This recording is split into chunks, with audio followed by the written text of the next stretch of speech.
Hey, welcome to another day. All right, we're going to keep going with entropy. So we were talking about entropy last time, and we said it is a thermodynamic property of substances, and it gives us kind of the measure of disorder of a system, and which really gives us an idea about how much work it can do and how much energy is associated with it. So we talked about low entropy and high entropy, and that nature prefers an increasing entropy or a positive delta S. Today we're going to start to quantify that a little bit, not much. And we're going to do some calculations. So that's kind of the plan for today. We're going to continue on with entropy.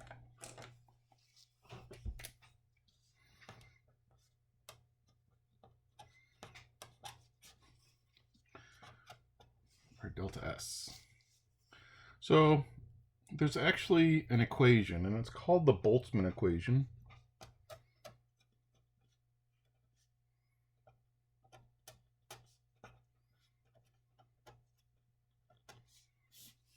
And entropy equals K ln W.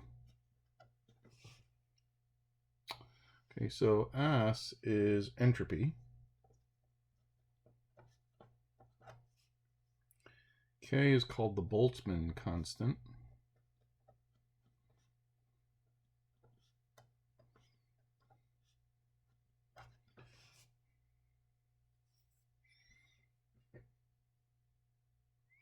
And Boltzmann constant is a ratio of the universal gas constant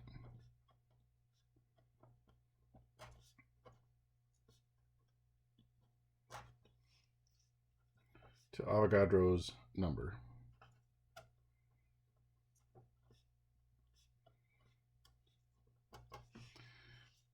And the gas constant is actually 1.38 times 10 to the negative 23rd joules per K. This isn't a number you really need to memorize, all right? But that's what this K is. It's a constant, right? So ln is a natural log.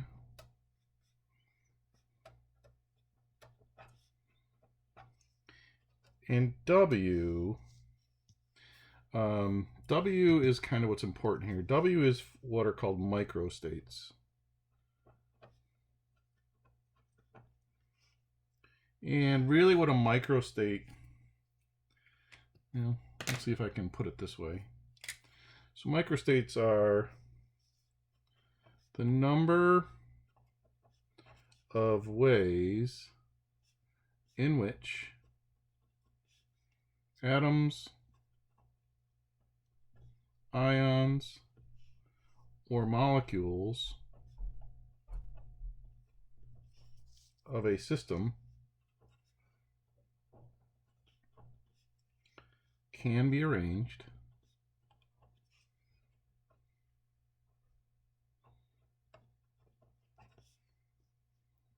without changing the system's energy.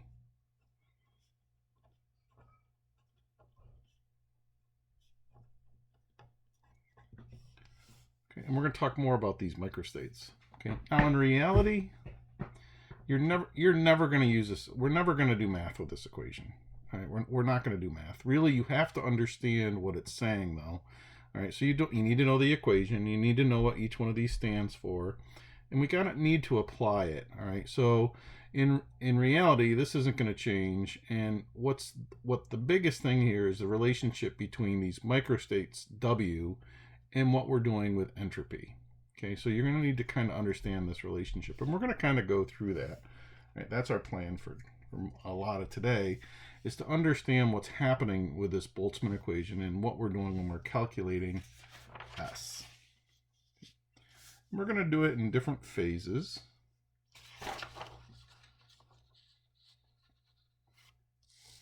So let's say that we have a crystal solid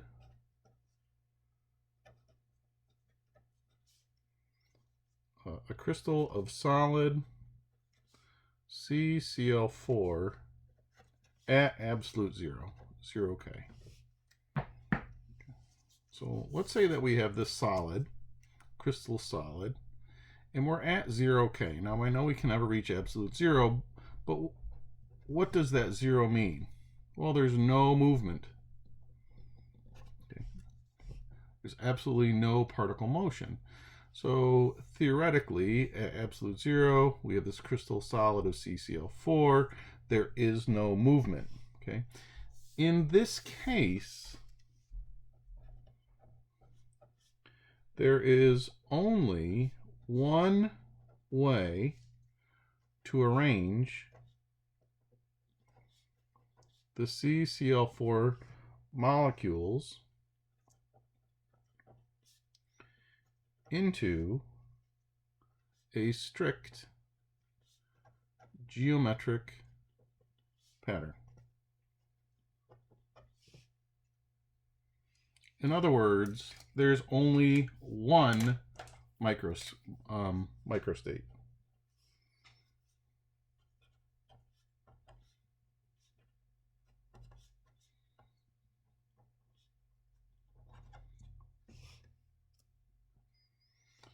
Now we could switch the particles of the geometric pattern around.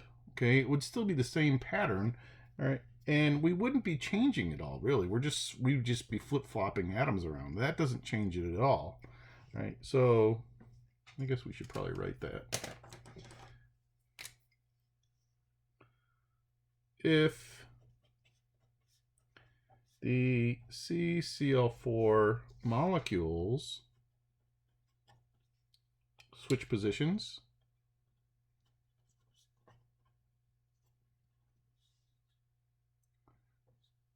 in the crystal lattice,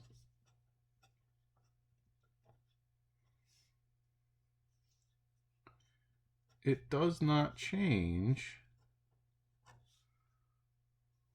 the lattice. And the energy is the same. Okay, so just by switching the particles around in that crystal lattice doesn't change it at all. All right, so at absolute zero, okay, there's only one microstate. So in this case, W would equal 1. Well, what would that do to my Boltzmann equation? If we looked at the Boltzmann equation and we had S equals K ln W, right? So we know K is a constant. We could just plug it in there, but S equals K times the natural log of 1. Well, what's the natural log of 1? It's 0. So in this case, the entropy is equal to 0. Okay, it's the lowest possible entropy we could have. Okay? And this is actually the third law of thermodynamics.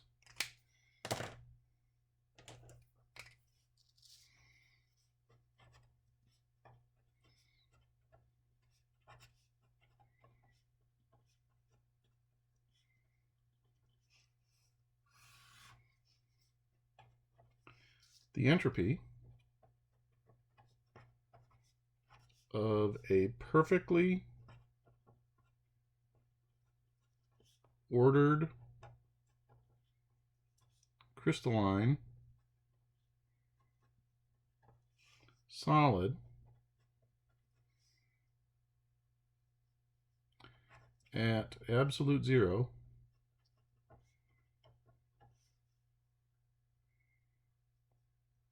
is equal to 0. Which is what this is showing.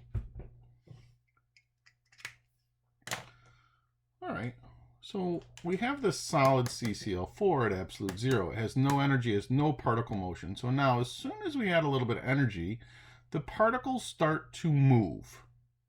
Okay, the particles start to move.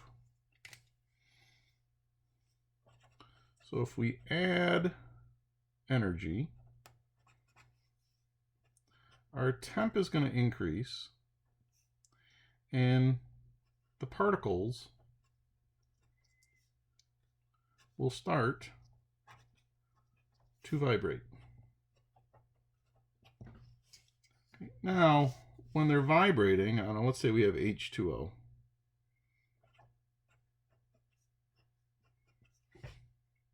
There's actually lots of different types of vibration that can occur. This whole molecule can actually vibrate, you know, the whole thing. All right. Another thing that can happen is the hydrogen molecules themselves can vibrate, and they can vibrate back and forth this way. So that changes this angle a little bit. So these hydrogens can vibrate this way. Right. Another thing that can happen is this bond can actually get stretched and shrunk a little bit. So these two things can go okay, back and forth, all right, changing the length of that bond. Now, it's not changing it very much, but we start to get this vibrational energy going on. And what that does is it allows for more microstates. Okay, so we're still in that strict crystal lattice. All right, but what's happening with all this vibration is the particles, or that lattice, all right, has some flexibility to it. And it changes the number of microstates. So this vibration increases the possible number of microstates.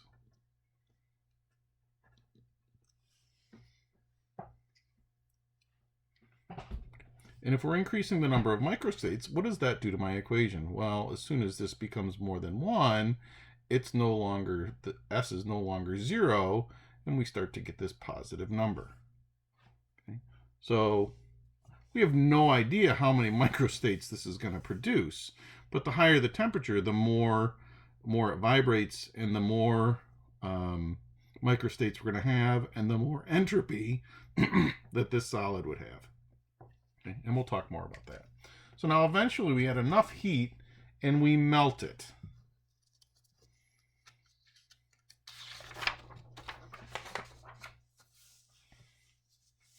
So eventually we get to liquid CCl4.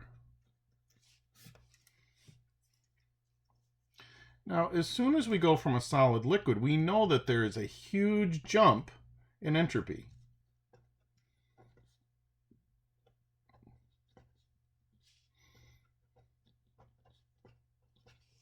Question is why? Well,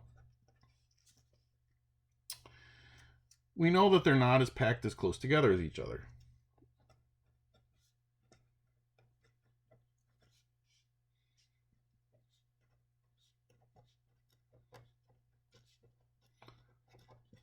And they're not packed in that nice, strict, ordered state. They're less dense, generally. Okay, so there's more space between the particles. Not only do they vibrate, but now they have rotational. They have rotational energy, right? So they can rotate. They can spin like a top, right?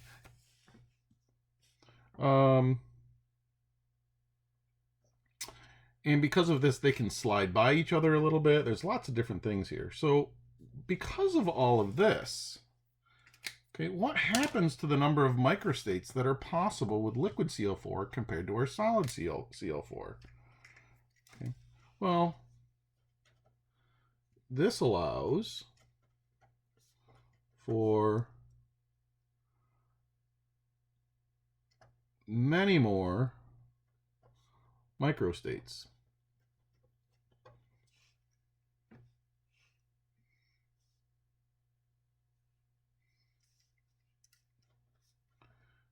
There are a lot more ways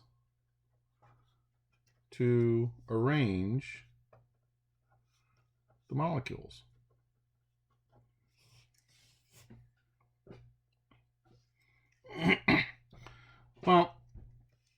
when W was equal to 1, okay, when those microstates were equal to 1, S was equal to 0.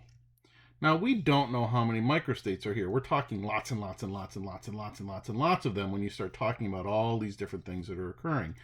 All right? But we do know that in this case, W is greater than 1. Okay? The number of microstates is greater than 1.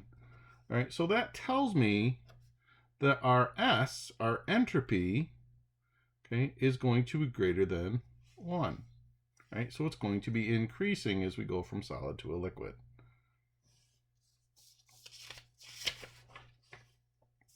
All right. Well, as we increase the temperature of the liquid, the particles vibrate and rotate faster and faster and faster. They get more rotational energy. All right? And as that energy increases, right, there are actually more and more and more possible microstates or different arrangements that we can have. Right? And our entropy slowly increases. And then eventually we hit the gas phase.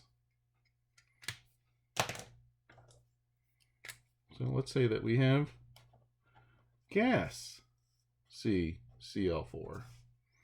Again, there is another huge jump in entropy. Why? Why is there such a big jump? Well, there are a lot of different things when we get to a gas. Okay, they start to translate. So they vibrate, rotate, and translate.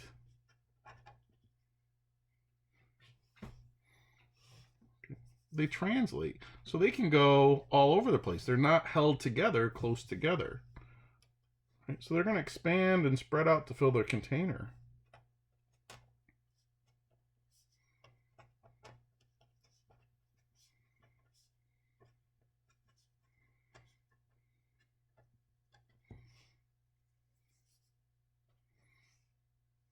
So there's lots of space between molecules.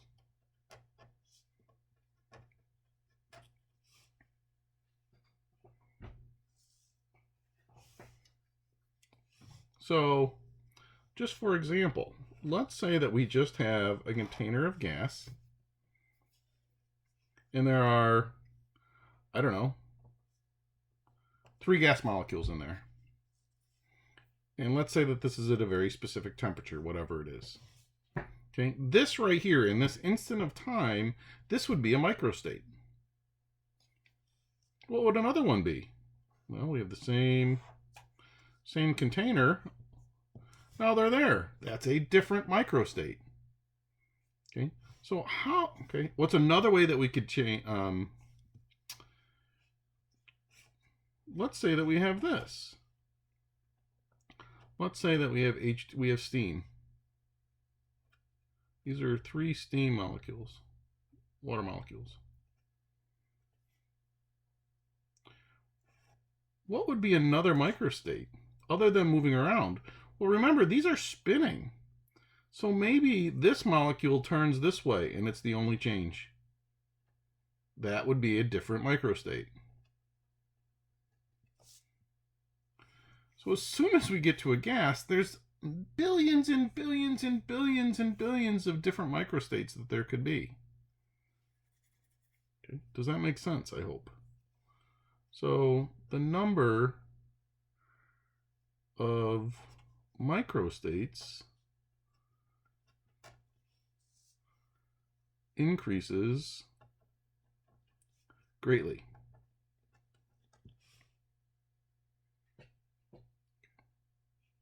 As soon as we come into this gas state. Now,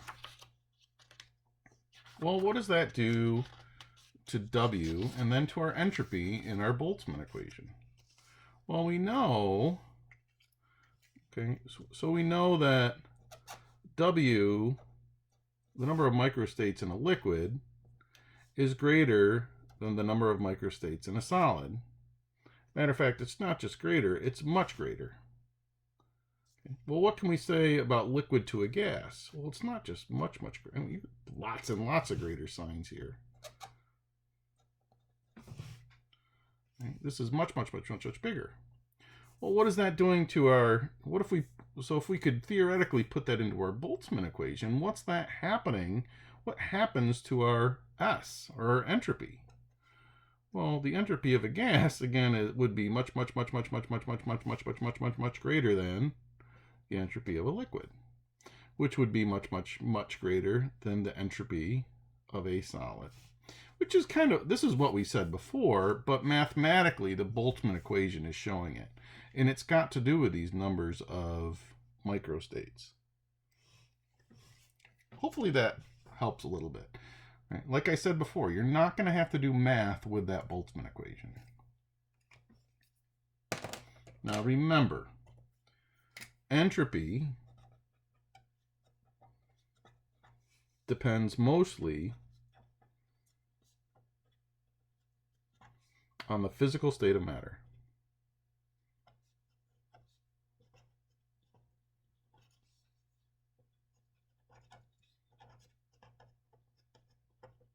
Okay. Entropy depends mostly on the physical state of the matter, whether it's solid, liquids, or gases. But entropy will change with some other things, and we do need to talk about them.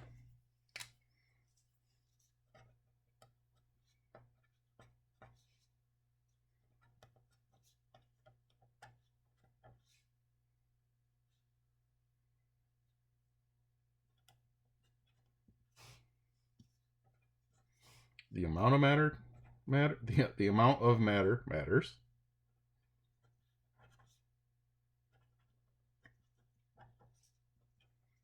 Temperature,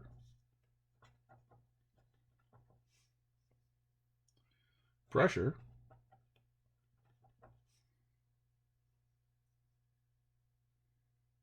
and structure of matter.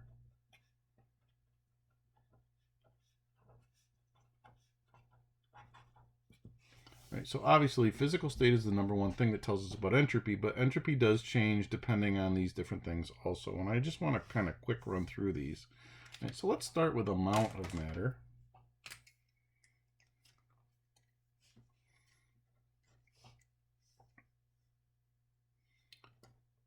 So the entropy of matter increases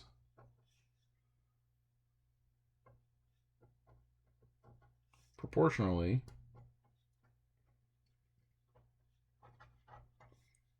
with the amount of matter. So the more matter we have, the more possible microstates there are, and as we increase the number of those microstates, our entropy is going to increase. Okay, so when we're dealing with, we'll talk about that in a minute. Okay, so that's the amount of matter. So the more matter we have, the more entropy there's going to be. So if we compare two samples of the same exact substance at the same exact temperature and pressure, all right, the one with more matter will have more entropy.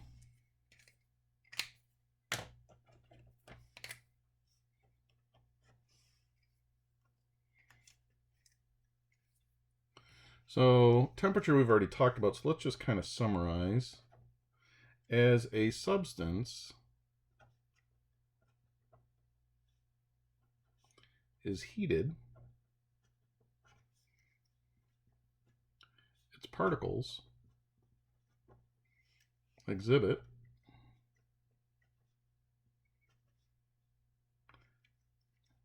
a larger range of energies, motions, and positions. Okay, which increase the number of microstates.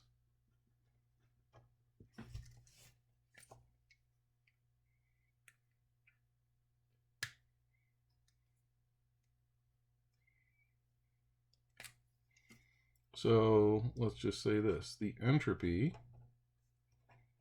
of a pure substance increases with temperature. All right, well, let's talk about pressure.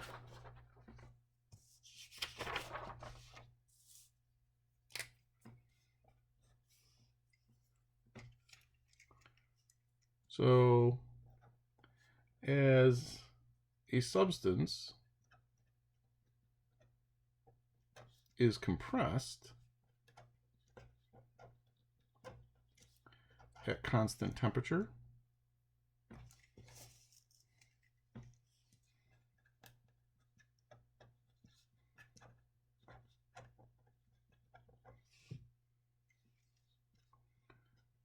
its volume will decrease.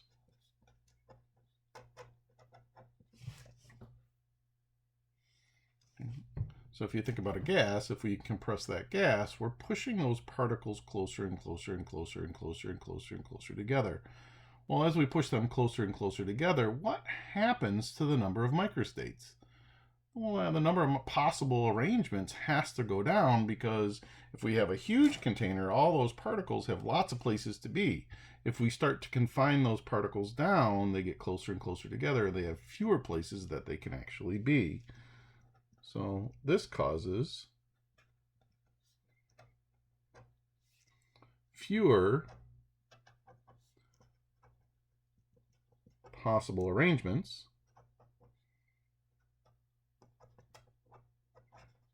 or microstates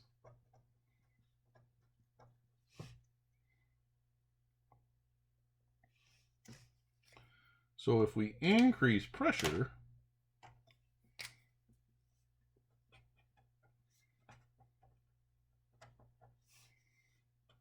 we're going to have a lower number of microstates, which gives us a lower entropy, and vice versa.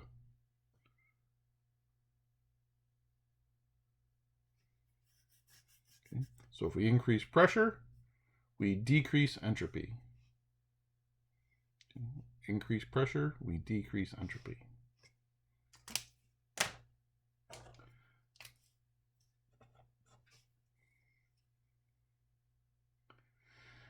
Now, last one we need to talk about is the actual structure of matter itself.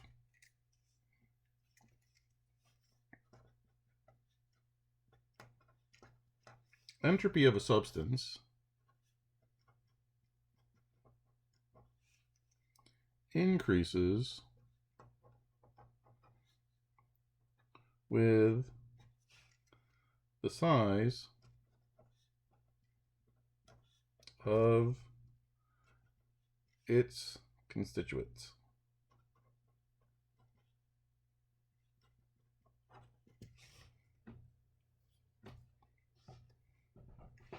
So let's just look at some molar entropies. All right, and I'm going to go down group 2 metals.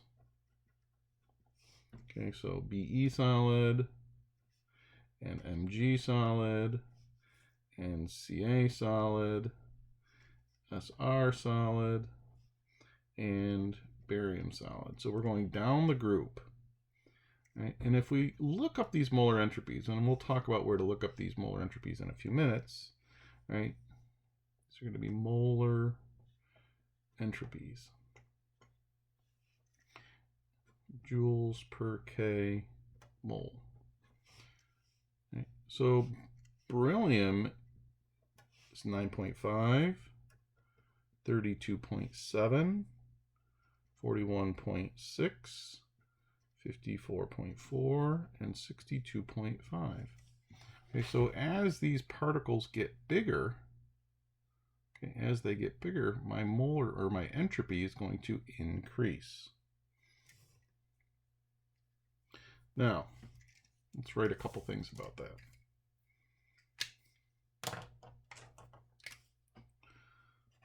So molar entropy increases with size. Why? Well, larger molecules or atoms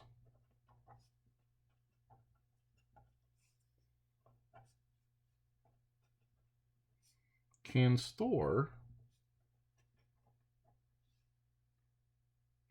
energy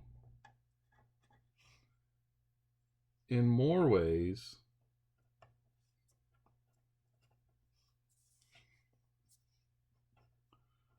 than smaller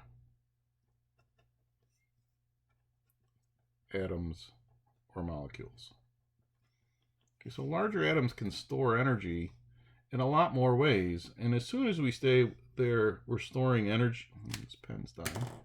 As soon as we say we're storing energy in more ways, what is that doing to the number of microstates? Well, it's increasing the number of microstates.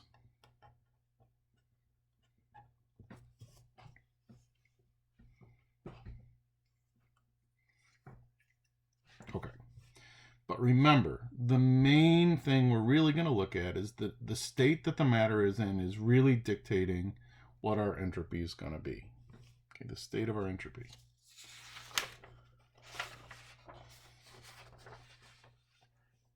Now, there's a graph that you might see with this. So I kind of want to go through, or not this, but a graph with temperature.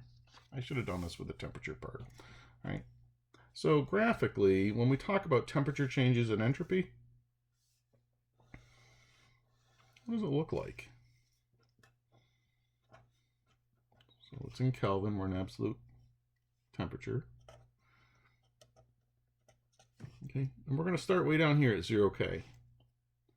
Right, and at 0K, we're in a perfectly ordered crystalline lattice, okay, and our entropy is 0, and that's the third law of thermodynamics. As we add heat or we add energy, the particles start to vibrate, and we know that that entropy is going to slowly increase. Eventually, the particles have enough energy, and all of a sudden, the entropy shoots up. So this is when we had a solid. What's happening here? Well, this is where phase change is happening. This is when we're turning from a solid to a liquid. And our entropy shoots up. And then eventually it levels off again. Okay, and we're just changing temperature, right? And as it gains temperature, the particles move faster and faster and faster, and entropy increases.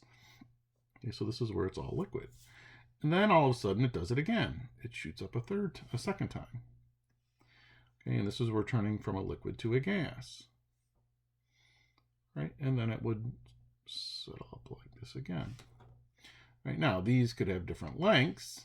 Okay, and these would have different lengths too, depending on the heat of vaporization and your heat of fusion and different things like that. All right, but this is giving you a good idea of what's happening as we increase temperature from 0K and we take it through its phase changes. So finally up here we would have a gas. Okay, and you see those big jumps in entropy when we go from solid to liquid and then liquid to gas. Good. All right, so when we compare entropies,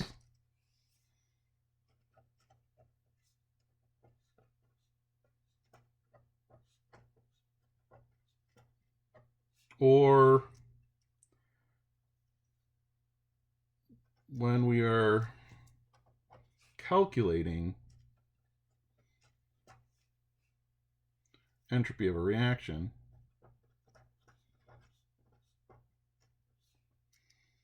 we use what's called standard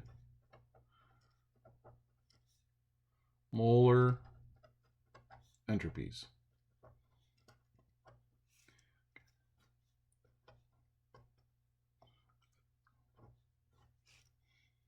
Standard molar entropy. So these are, we're going to use standard states. So when we're talking about standard molar entropies, we're talking about a pure substance, 1 mole of a pure substance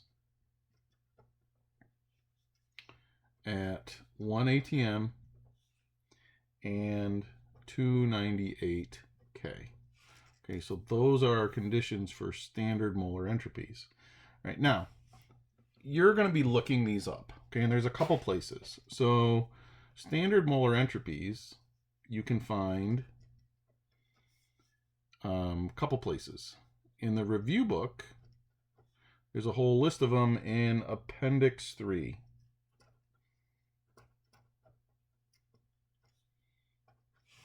Okay. In the textbook, standard molar entropies are listed on page 1088.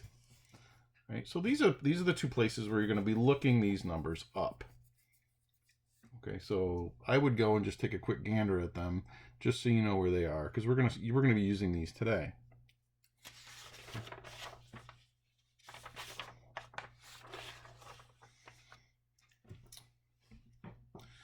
Okay, so how do we calculate the change in entropy in a reaction?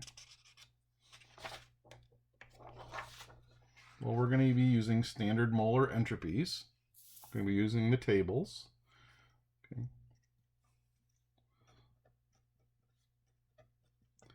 Calculating the change in standard entropy. And it's just a formula.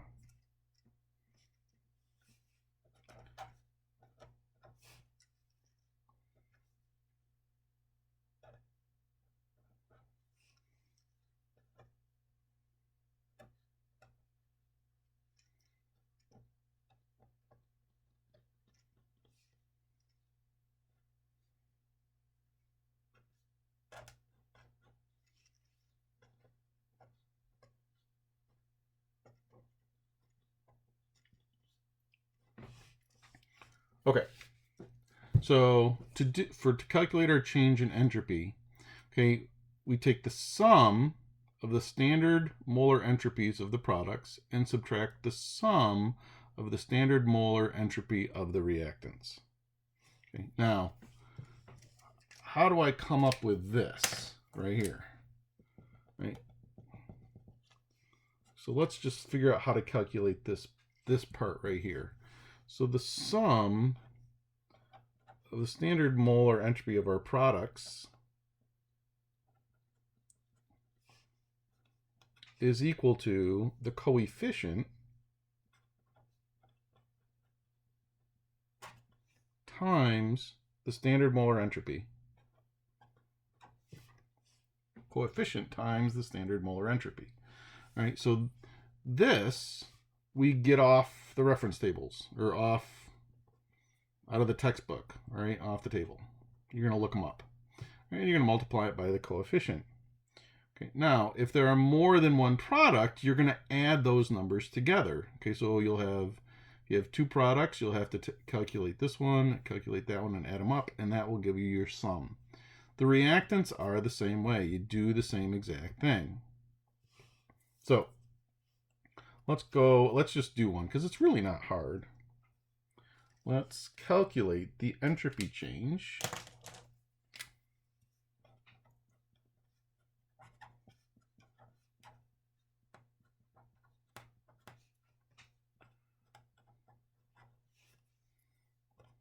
for the following reaction. So we have 2CO gas plus O2 gas going to 2 CO2 gas. Now, could we predict what's going to happen here? Okay, can we at least assign what's happening to entropy? Well, over here we have 3 gases, and over here we have 2 gases. So you're going from 3 gases down to 2 gases. You're probably going to have a negative delta S, probably. All right, so let's go ahead and calculate this. So we need to calculate the sum of the products. Well, there is only one product. Okay, so we're going to start with our products. And the sum of the standard molar energy of our products is equal to the coefficient,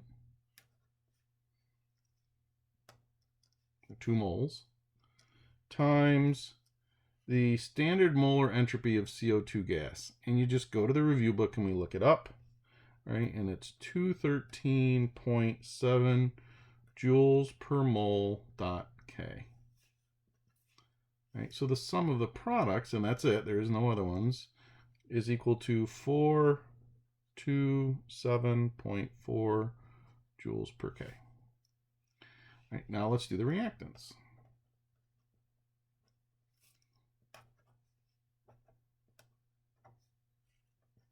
Now we have 2 reactants. Okay, so let's do CO first.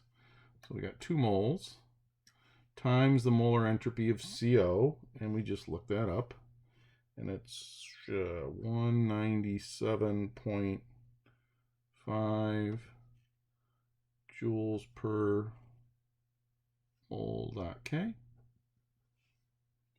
plus, let's put that in parentheses, now we got to do oxygen, 1 mole times 205.0 joules per mole dot K. And when we do that math, we get 600.0 joules per K. Okay, so this is the sum of the molar entropies of the reactants. Now we can put it into our original equation. The change in entropy is equal to the sum of the molar entropies of our products minus the sum of the molar entropies of our reactants. So we take our products, which was 427.4 joules per K, minus our reactants, which are 600.0 joules per K. Oops. So we end up with a negative 172.6 joules per K. Now, what does the negative sign mean? Well, it tells us entropy is decreasing.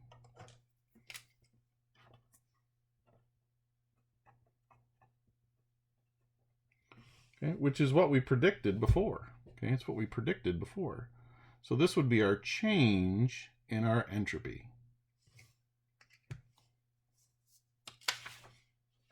Let's try one more.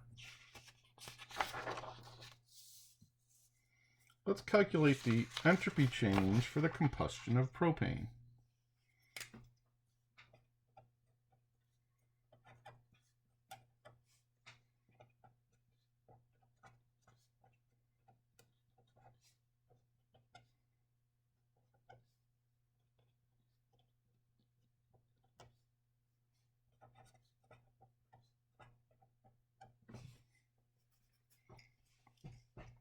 All right, well, we have to write the equation first. Okay, so propane is C3H8 gas. Combustion, we're adding oxygen, so we have O2 gas. And it goes to CO2 gas and H2O gas. And we need to balance this, and if I remember right, that's a 5, this is a 3, and this is a 4. Yeah, I'm sure that's it. Okay, so there's my equation. So I want to calculate my entropy change. Well, I have 2 reactants and I have 2 products. Okay, so I have to add these together, and I got to add these together. Now, some people like to do it in one big equation. Some people like to break it up. I don't care how you do it. I tend to break it up. Okay, I generally do it in parts, and then I go back and I substitute into my equation. So usually I start with my products. Okay, and I say the sum of my products is equal to, so I got, okay, I'm going to start with CO2 here. So I have 3 times the molar entropy of CO2 gas, and that's 213.6 joules per mole K, plus 4 times 188.7 joule per mole K. Right, and when I do this, I end up with 1,395.6 joules per K. This is moles. These are moles. Then I have to do the same thing for our reactants.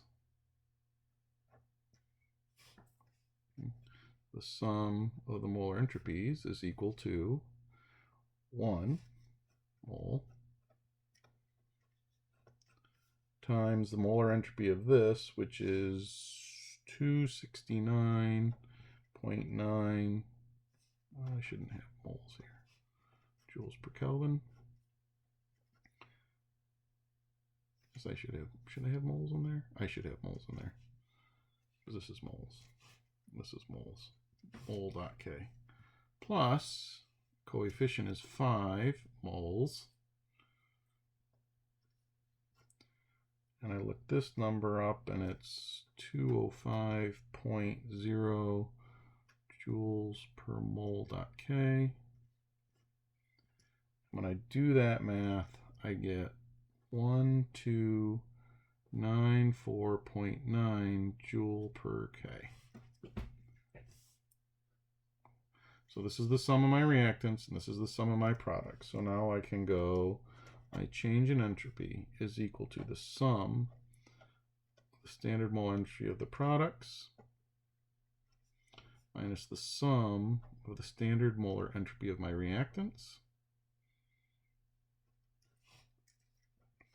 So 1395.6 joules per K minus 12,1294.9 joules per K. Well, my entropy change is a positive 100.7 joules per K. Okay, so now,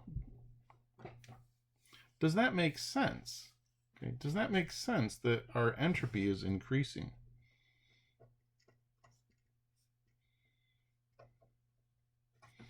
Well, let's go back to our original equation. So we have all gases, but how many gases do I have over here? Well, I have 6 moles of gas on this side, and I got 7 moles of gas on this side. So I'm producing more gas, so this is probably going to have a higher entropy. Right? So our entropy is increasing. All right, so that's where we're going to stop. Have some work for you in the textbook. And you have tomorrow off, so no class on Thursday. And we will come back and start dealing with Gibbs free energy on Friday. Have a good afternoon.